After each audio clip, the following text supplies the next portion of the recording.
What if the universe itself was not indifferent, but hostile engineered, like a labyrinth whose every corridor ends in despair? Imagine for visions, scattered across forbidden texts of culture, where reality itself becomes the predator. In Gantz, the dead awaken in a black room before a silent sphere. Drafted into battles they never chose, their very survival wagered in blood. In Iron Lung, a prison submarine drifts through an endless ocean of blood, its groaning hull a coffin where hope is rationed like air. In the Mandela Catalog, faces become masks, alternates where your identity like stolen skin. And trust erodes until no one knows what is real. In Cruelty Squad, neon cities pulse with grotesque capitalism.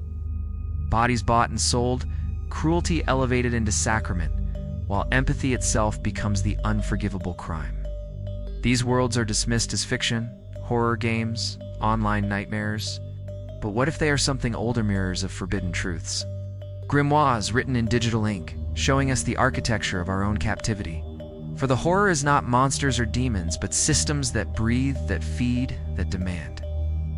Systems where blood is currency, contracts are enforced with despair, and rituals of obedience are repeated until freedom itself feels insane. Look closely, and you will see. The sphere is a contract you already signed. The ocean of blood is the world you already sail. The alternates are faces you already trust. The grotesque city is the marketplace you already serve. The forbidden question remains. If the universe is hostile, are you its prisoner or its fuel? Evil rarely appears with horns and fire. Its most enduring form is architecture. Systems so vast and impersonal that they crush without malice, suffocate without intent, consume without limit. The worlds of Gantz, Iron Lung, the Mandela Catalog, and Cruelty Squad are not simply horror stories. They are diagrams of this architecture. Allegories of how systems build prisons out of rules, contracts, and despair. To trace their design is to glimpse the blueprints of our own reality.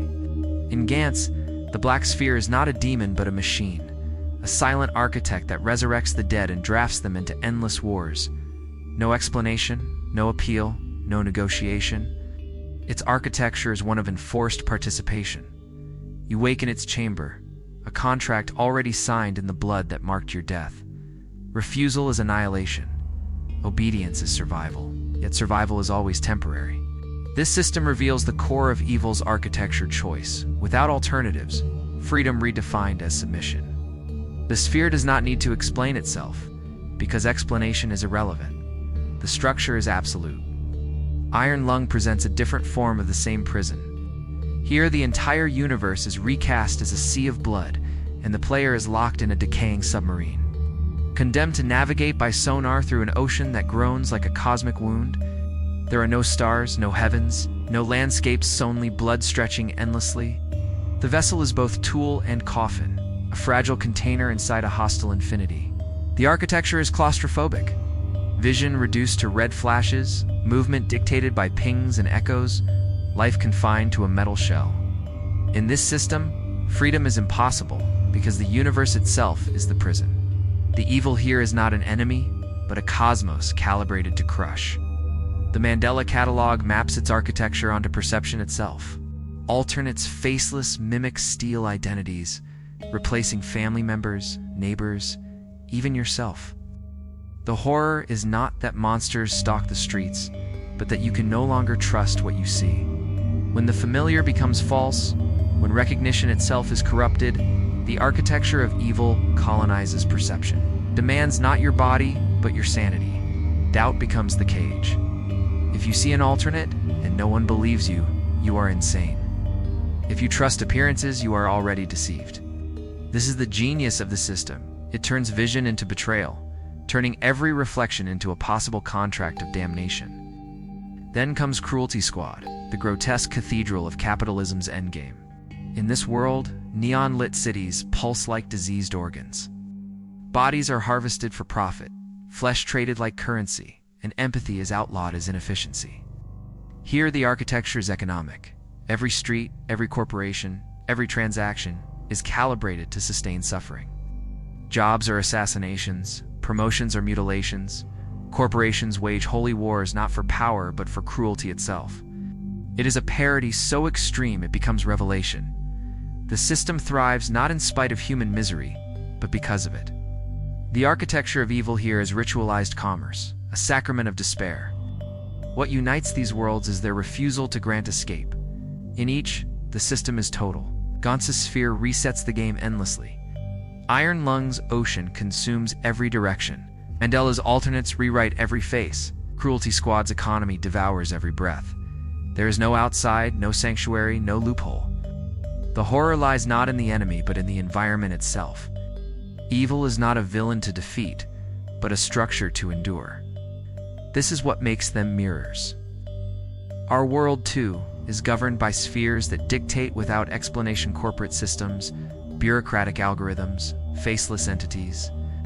We, too, sail oceans of blood, our wars and industries leaving crimson tides across history. We, too, face alternate images, media, lies so convincing that truth itself dissolves. We, too, labor in grotesque economies, where cruelty is rewarded, empathy penalized, and bodies are commodities. The architecture of evil in fiction is not invention, but amplification, a forbidden unveiling of what we already inhabit. And yet, these worlds whisper another truth. The architecture depends on blindness. The sphere commands because its victims obey. Submarine imprisons because the pilot never leaves. The alternate deceives because perception is trusted without question. The grotesque economy persists because participants continue to trade. The system is absolute only as long as it is believed. The forbidden texts and myths always hinted at this. Babel's collapse not as divine wrath, but as systemic sabotage. The flood not as cleansing, but as reset of contracts. Revelation not as end of the world, but unveiling of its architecture. The worlds of Gantz, Iron Lung, Mandela, and Cruelty Squad are modern grimoires, continuing this hidden tradition, showing us systems where evil is not demon but design. Forbidden truth is simple, yet unbearable. You are not hunted by monsters, you are processed by structures. Once you see the architecture, you can no longer unsee it. Symbols are the software of the system, the codes by which architecture communicates its purpose without words. They are not random decorations in these hostile worlds, but the glyphs that reveal how power operates. In Gantz, Iron Lung, the Mandela Catalog, and Cruelty Squad, every shape, every image, every motif is a sigil, a hidden language of captivity. To decode these symbols is to realize that fiction is simply the mask worn by forbidden truth. Begin with Gantz. The black sphere dominates the room, mute yet commanding, its smooth surface like obsidian carved from some primordial abyss. To the uninitiated, it is just a machine. But in symbolic language, it is a sigil of contract. A perfect circle, the shape of eternity, but hollow. Circles have always meant unity and infinity in sacred geometry, yet here it is, an empty promise, a parody of wholeness that conceals only servitude. Even the suits worn by the conscripts are symbols, black armor that fuses flesh to machine, erasing individuality until bodies become extensions of the sphere's will. The missions themselves are ritual hunts, each alien slain a symbolic renewal of the contract. Iron Lung speaks in another visual tongue, the blood ocean. Water has always been the symbol of life, baptism, renewal. But here water is inverted into blood, and blood becomes sea. The submarine, tiny and rusting, is coffin-shaped, a sarcophagus dragging its occupant through a crimson abyss. The sonar pings are liturgical bells, ringing out in the darkness like a church without God. Every click on the monitor is a syllable in the liturgy of despair. The symbol here is inversion itself, life's most sacred element turned into endless sacrifice. The Mandela Catalog weaponizes the symbol of the face. In every culture, the human face is identity, presence, recognition. To look upon a face is to affirm reality. This is you, this is me. But alternates twist this symbol, creating duplicates so precise that the very language of the face collapses. In iconography, this is the inversion of the holy image. Where saints were once recognized by their painted faces, now the face itself becomes unreliable, a sigil of deception. Even shadows and distortions on screens become symbols of threat. Every static-filled monitor, every uncanny smile is an occult glyph, reminding you that perception itself is fragile. In Cruelty Squad, the symbolic language is grotesque parody. Corporate logos pulse like mutated heraldry, brands become occult crests, each more obscene than the last. Architecture is saturated with neon colors that feel less like illumination and more like toxic bile green, pink, and orange twisted into the hues of sickness. The grotesque markets are themselves symbols, trading floors that resemble altars, goddess. Bodies on display as commodities, grotesque interiors that parody cathedrals of capital. Even weapons are symbolic, not mere tools but caricatures of consumption guns that spit out organs, hooks that drag flesh. Every item is a sigil of cruelty, every environment a stained glass window through which the system preaches its gospel. The symbolism across all four worlds converges. The sphere, the ocean, the face, the market. These are not isolated images, but for lenses of the same truth. The sphere is contract, the ocean is sacrifice, the face is deception, the market is ritual consumption. Together they form a symbolic grammar. Contract gives sacrifice, gives deception, gives consumption. This is the cycle of the hostile universe, repeated in every system of control. Symbols extend into sound as well. The silent commands of the Gantz sphere, the sonar pings of Iron Lung, the static distortions of Mandela broadcasts. The grotesque soundtrack of Cruelty Squad. Each is auditory ritual, sound transformed into sigil. The architecture speaks not in sentences, but in sensations. You do not read the symbols. You endure them until they inscribe themselves on your psyche. And yet symbols also betray the system. For those who can read them, they reveal the mechanics of captivity. The black sphere, for all its silence, is only a hollow orbit's authority depends on obedience. The blood ocean, for all its vastness, is finite within the vessel of imagination. The alternate's face, for all its mimicry, collapses the moment recognition is withheld. The grotesque market, for all its color and chaos, is only parody. The symbols that enslave are also the symbols that reveal, and in revelation lies the first step toward awakening. This is why ancient grimoires and forbidden traditions trained initiates to read symbols differently. Where the masses saw crowns, they saw contracts. Where the masses saw water, they saw blood. Where the masses saw icons, they saw deception. Where the masses saw markets, they saw altars of sacrifice. The modern worlds of Gantz, Iron Lung, Mandela, and Cruelty Squad continue this tradition in new form, embedding forbidden truths in the language of their imagery. The forbidden truth is that symbols are never neutral. They are technologies of reality, rituals encoded into shapes and images. Every time you look upon them, you participate in their power. To see the black sphere is to feel contract. To see the blood ocean is to feel sacrifice. To see the alternate's face is to feel betrayal. To see the grotesque market is to feel consumption. Once you recognize them as symbols, not truths, you can refuse their ritual. You can read the code without submitting to it. Symbols everywhere whisper the same thing. The system survives because you mistake its images for reality. But once you learn the forbidden language, you can begin to break the spell. Blood has always been the oldest currency, the payment extracted by every system, every empire, every false god. In these hostile worlds, Gantz, Iron Lung, the Mandela Catalog, and Cruelty Squad, blood is not metaphor alone. It is substance, sacrifice, and economy. Each universe reveals in its own way how existence is financed with veins, how survival is rented with pain, how progress is purchased with corpses. In Gantz, the architecture is explicit. You are resurrected not as a gift but as a debt, only to demand repayment in blood. Every mission is a transaction. If your transaction, your life continued in exchange for the lives of others. The alien bodies cut open, the organs spilled on city streets, these are deposits into an account you can never close. The bombs lodged in the skulls of participants are contracts written in flesh. Betray the terms, and your own blood becomes the price. In this world, blood is not just spilled, it is collateral, binding you to the cycle forever. Iron Lung inverts the economy of blood into landscape. The very ocean you sail is not water but blood, endless and suffocating. Blood is no longer something inside you.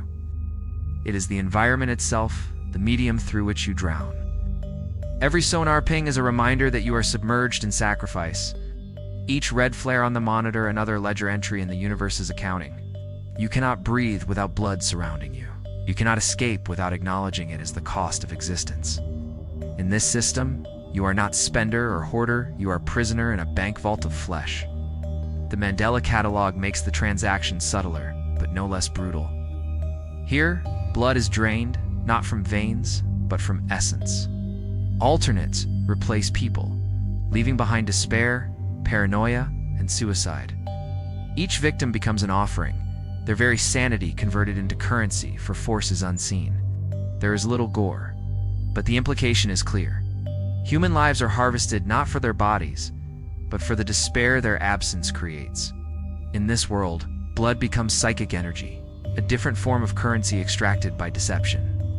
The face you cannot trust, the neighbor who is no longer themselves.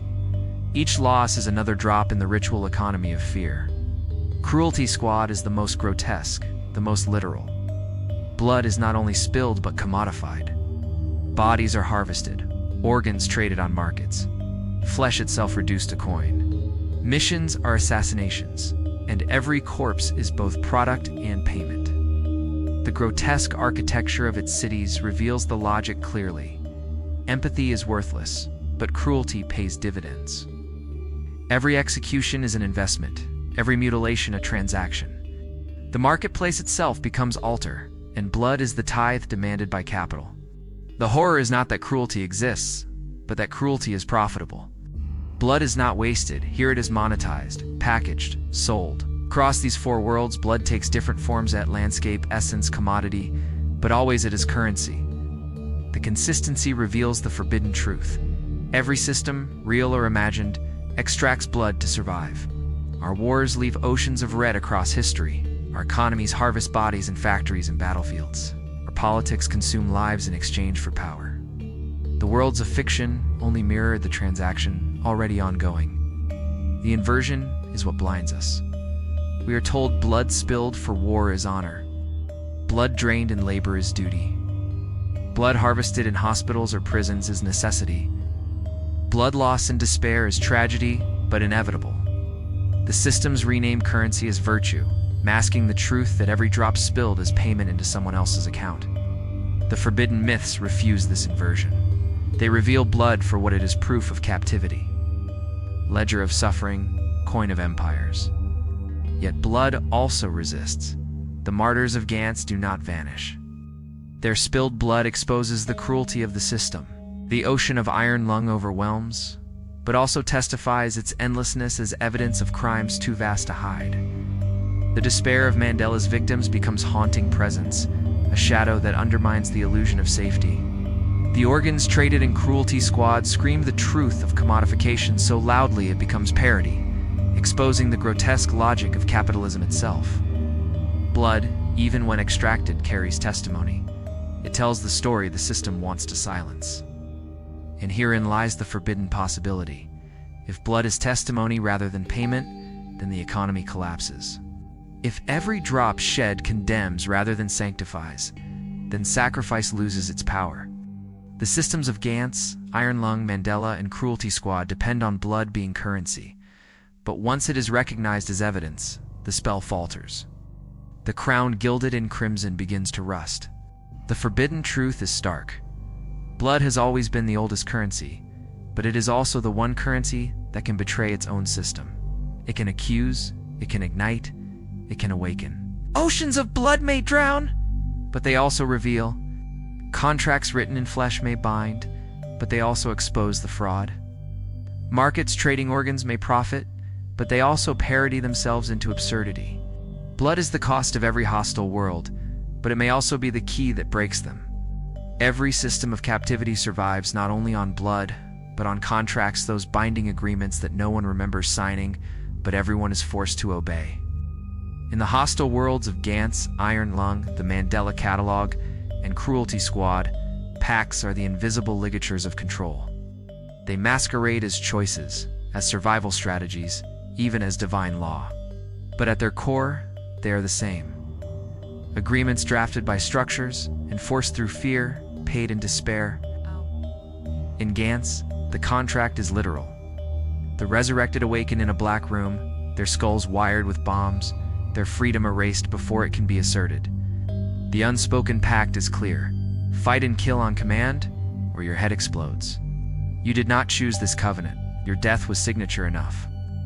Every mission is a renewal of the pact, every kill another clause fulfilled.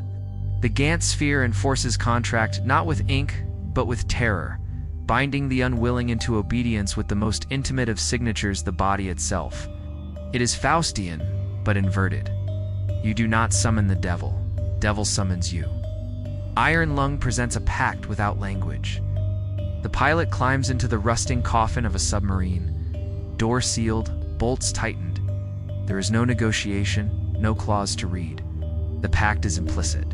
Survival requires obedience to the machine. You will navigate the blood ocean, not because you chose, but because there is no outside. The pact here is existential. To live at all is to accept confinement. The submarine becomes a contract written in iron, the ocean in crimson. Even refusal is impossible. To reject the terms is to drown. This is the most terrifying form of covenant, the one you accept merely by existing. The Mandela Catalog renders contract as perception. The alternates do not force you to sign. They infiltrate by looking like you, like your mother, like your friend. The pact is sealed the moment you believe the image. If you accept the false face, you are bound.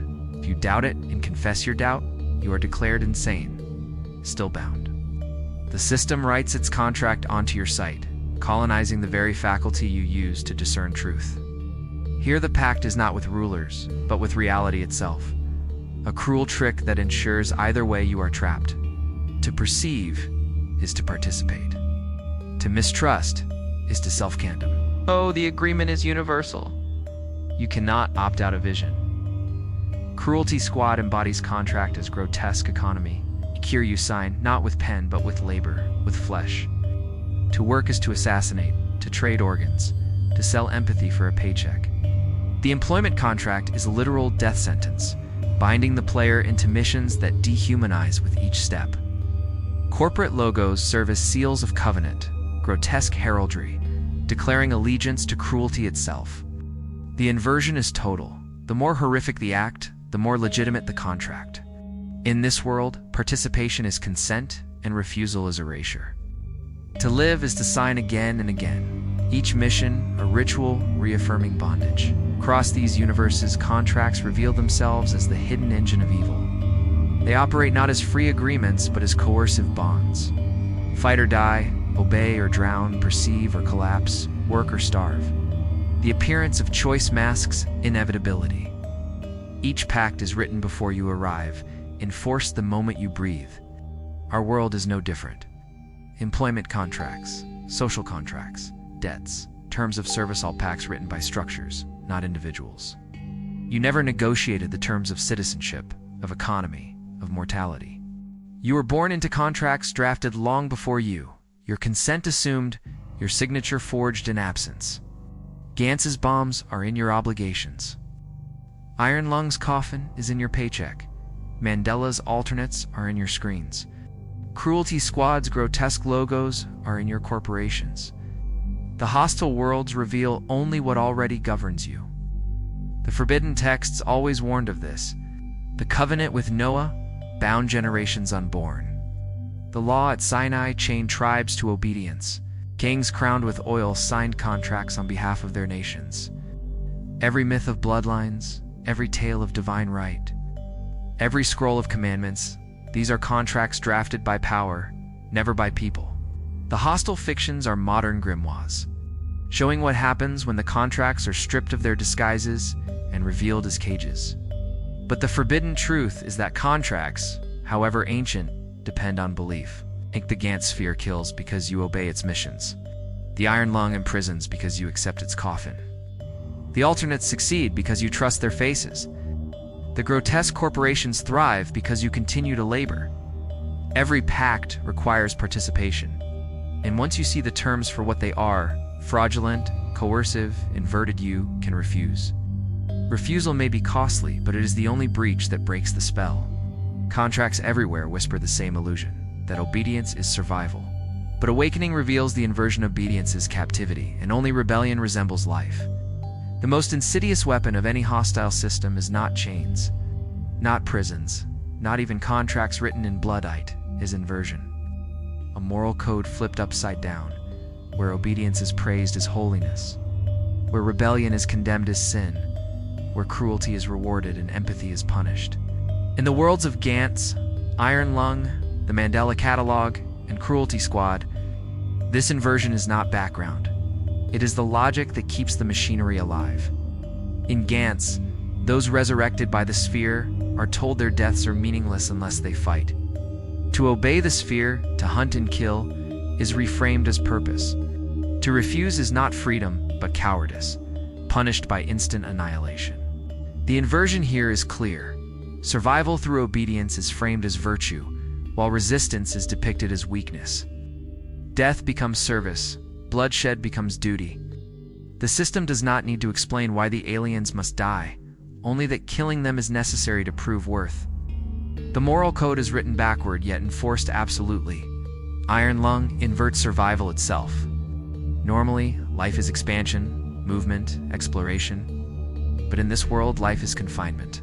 To obey the vessel, to sit in darkness. To navigate blind through a blood ocean that is living. To imagine freedom, to open the hatch, to reject confinement, that is death. The pilot's obedience to prison is painted as sanity, refusal as suicide. This inversion transforms the coffin into sanctuary, the ocean into doom. It rewrites instinct so completely that captivity feels like salvation. The cruel brilliance of the system is that it convinces you the very chains that bind you are the only thing keeping you alive. Mandela Catalog perfects inversion at the level of perception. To trust your senses should be sanity, but here it is madness. To doubt what you see should be delusion, but here it is the only path to survival. Alternates were human faces, so those who notice are branded insane, and those who accept appearances are destroyed. Inversion colonizes trust itself. Family becomes threat, reality becomes lie. The moral code is rewritten so that loyalty to truth isolates you, while submission to illusion integrates you. What should liberate seeing realities reframed as sickness? What should enslave believing the false is reframed as health? Cruelty Squad is the most grotesque inversion of all. In this corporate nightmare, cruelty is not only tolerated but exalted. Empathy is not weakness. It is a liability punished with failure. Success comes from mutilation, desecration, execution. The workplace becomes altar where compassion is heresy, where violence is rewarded with profit and prestige. The inversion is complete. What should destroy society is declared its foundation, and what should heal is forbidden. Here, the moral compass does not just spin at points deliberately to cruelty as north. These four visions converge on a single forbidden truth. Inversion is the crown jewel of control. Chains can be broken, contracts refused, prisons escaped, but if morality itself is inverted, the prisoner polices their own rebellion. You obey not because you are forced, but because you believe obedience is good. You kill not because you enjoy it, but because you are told it is duty. You kneel not because chains demand it, but because you believe kneeling is holy. The system inverts meaning so thoroughly that freedom looks like damnation. Rebellion feels like suicide. Truth appears as madness. This logic is not confined to fiction. Our own world, too, thrives on inversion. Wars are called peacekeeping. Exploitation is called progress. Obedience to unjust law is called patriotism. Resistance to tyranny is called terrorism. Empathy is weakness. Cruelty is strategy. It's the same grammar of inversion that animates Gantz, Iron Lung, Mandela, and Cruelty Squad is the grammar of history itself. The fiction horrifies us precisely because it unmasks what we live every day. The forbidden book of Revelation speaks of those who call evil good and good evil, of those who wear crowns of blasphemy. The Gnostics spoke of the demiurge convincing humanity to worship blindness as vision. The myths always warned us. Evil does not only attack, it disguises itself as virtue. These hostile worlds simply redraw the old pattern in new imagery. The key to awakening is recognizing the inversion. To name cruelty as cruelty, even when praised. To name obedience as slavery, even when sanctified. To name freedom as truth, even when demonized. The inverted moral code collapses the moment it is unveiled, because its power lies only in belief. The forbidden truth is this: the greatest evil is not violence but inversion, the rewriting of morality so that you willingly serve your captors. Gantz's missions, Iron Lung's confinement, Mandela's alternates, cruelty squads, grotesque economy all function because participants believe they must. Once belief cracks, the system trembles. Once morality is flipped back, the crown falls. Every system sustains itself not just through contracts and inversion, but through ritual. Ritual is repetition, sanctified gestures performed so often they become instinct. Acts rehearsed until obedience feels natural. In hostile universes like Gantz, Iron Lung, the Mandela Catalog, and Cruelty Squad, ritual is everywhere. It is the fuel of the machine, the script that keeps prisoners playing their parts even when no captor is visible. In Gantz, the ritual begins with resurrection. You awaken in a sterile black room, always the same, always beneath the gaze of the silent sphere. The rules are not explained but performed.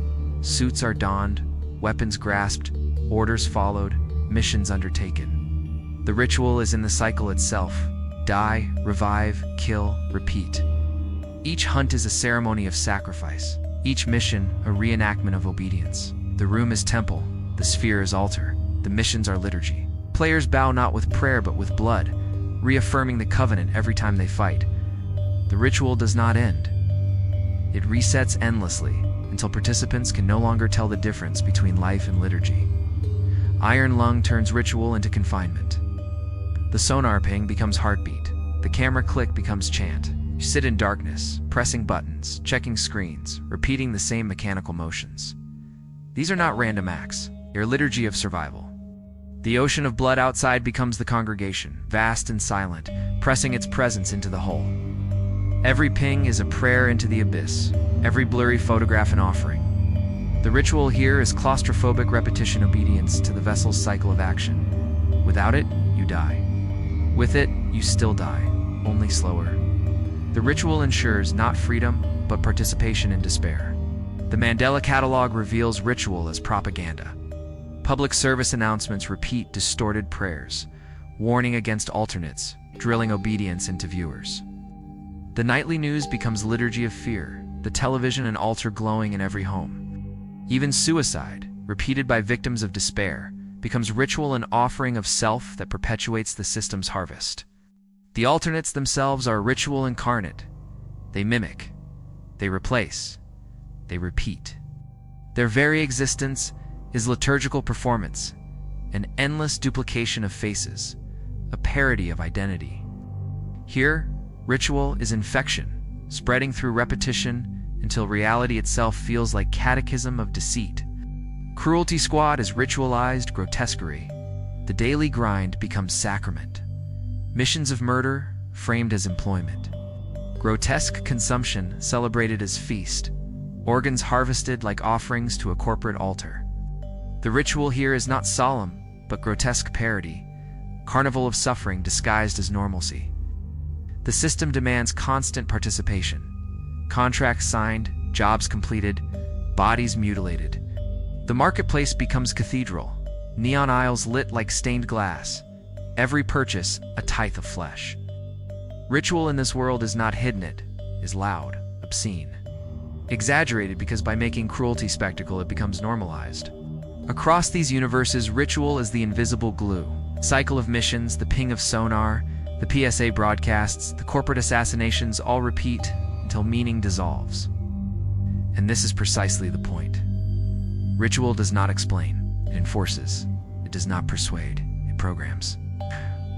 When you repeat something often enough, the mind stops questioning, and the system survives through inertia alone. Our world mirrors this in ways both subtle and overt. We rise to alarms, punch time clocks, pledge flags, sign contracts, stand in lines, recite passwords. Each gesture seems harmless alone, but together they form the liturgy of obedience. Like the Gantz chamber, like the Iron Lung console, like the Mandela television. Like the Cruelty Squad office, our environments script us with rituals that feel ordinary, but bind us nonetheless. The forbidden texts always hinted at this. Sacrifices in temples were ritual rehearsals of debt. Babel's scattering was a ritual of division. Coronations were ritual contracts disguised as celebrations.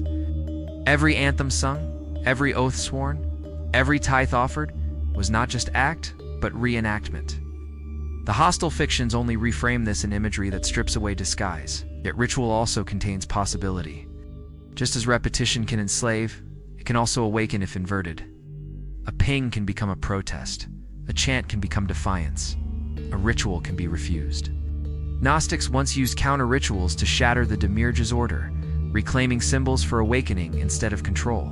8. In the same way, refusing to kneel, refusing to chant, refusing to obey is itself a ritual of liberation. Silence becomes liturgy. Defiance becomes ceremony. The forbidden truth is this: you are always in ritual, whether you know it or not. The only question is whose script you are performing. To recognize ritual as the first breach in the system. For once you see the gestures for what they are, contracts disguised as motions, you can refuse to play. And refusal repeated becomes its own ritual. One that cracks the hostile architecture until its walls echo with emptiness. Awakening to the system is not a single flash of insight, it is a slow corrosion of illusions. The recognition that what you thought was natural has always been constructed. The hostile worlds of Gantz, Iron Lung, the Mandela Catalog, and Cruelty Squad are terrifying because their characters stumbled toward this unveiling. Each world functions as a parable of apocalypse, not the end of existence. But the tearing away of veils, the apocalypses that reveals the machine beneath the surface. In Gantz, the awakening comes when the resurrected realize the missions will never end. At first, they believe they can win freedom, earn points, escape the sphere's control.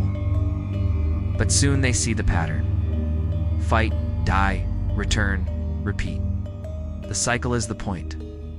The sphere is not granting second chances, but extracting endless service.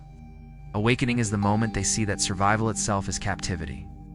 This mirrors our own world. We labor, hoping for release, only to find the system always resets, demanding more blood. Awakening is realizing the contract was never about reward, only control. Iron Lung embodies a deeper despair. The pilot in the coffin submarine dreams of freedom, but every ping reminds them they are locked in ritual. The blood ocean offers no horizon, no escape. Awakening here is not victory, but clarity. The recognition that the universe itself is hostile, survival was never possible, that the coffin was always a tomb. Yet this clarity, grim as it is liberation of another kind. For once you stop believing in escape, you begin to see the system for what it is. The lie collapses. The machine cannot seduce you with hope when you know hope was engineered as bait. The Mandela Catalog reveals awakening through paranoia. Victims begin to suspect that faces around them are masks, that their neighbors are alternates, that trust itself has been weaponized. At first they are dismissed as insane, but their madness is simply recognition ahead of its time. Awakening here means admitting that perception is compromised, that the senses themselves are packed with the system. To awaken is to accept that truth is not guaranteed by vision, that survival requires mistrusting even the most intimate images. This is unbearable, yet it is also unveiling. Once you see that faces can lie, you stop worshiping appearances.